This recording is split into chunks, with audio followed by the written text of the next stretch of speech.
are blessed because every gising is a blessing from the Lord. Kaya wag kayong maglupay-pay, ano? Hallelujah. Now we are dito sa tithes and exhortation, ano? Before we will give sa ating tithes and offering, I would like to exhort, ano? Sa verse, sa Matthew chapter 6. Amen?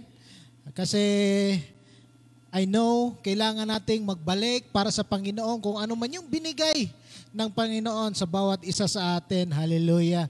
Kaya kung nandiyan ka, huwag kang mag-skip. Importante ito kasi ipa-flash natin mamaya dyan kung saan tayo pwedeng magbigay. So if you have your Bibles, buksan po natin. Amen. Very familiar verse. Palagi na natin tong inuulit. Basta giving.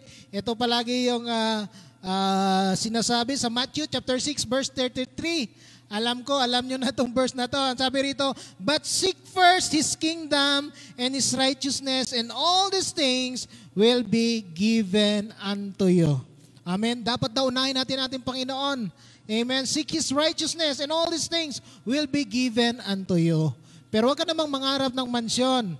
Kasi baka mamaharap kang mansyon, tapos ang sahod mo hindi naman nakakaabot sa mansyon. Huwag na kapatid, baka mapagkamalan tayong mga kontraktor. Kasi uso yung kontraktor ngayon. Amen? Hallelujah! Pero hindi natin sinisiraan ang mga kontraktor. Hindi lahat ng kontraktor, mga corrupt. Merong mababait na mga kontraktor. And then if we continue sa verse 34, ang sinasabi sa atin dito, therefore, do not worry about tomorrow. Huwag ka na mamroblema kung ano may bukas. For tomorrow will worry about itself.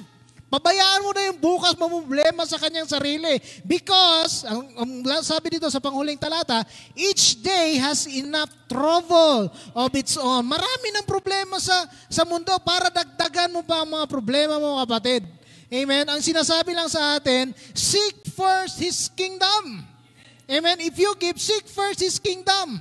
Huwag mo na problemahin kung ano makakainin mo bukas because the Lord will provide. Amen? Amen? Si Prophet Elijah nga, di ba? Walang makain dati. Nagpadala ang Panginoon ng uwak, no? Nagbigay sa kanya ng pagkain. Hallelujah! Tayo pa kaya na nagtratrabaho tayo. Meron tayong mga lakas, meron tayong katawan na malalakas para magtrabaho. Kaya sumikap lang tayo. Ibigay natin ang nararapat sa ating Panginoon. Kasi hindi niya naman sinabi na ibigay mo ng lahat. Amen? Konti lang hinihingi ng Panginoon, 10% of what we have. Amen. So kung 100 yan, konti, 10 reals. Amen. 10 reals, maliit lang. Hallelujah. Kaya kung handa na tayong magbigay, meron po tayong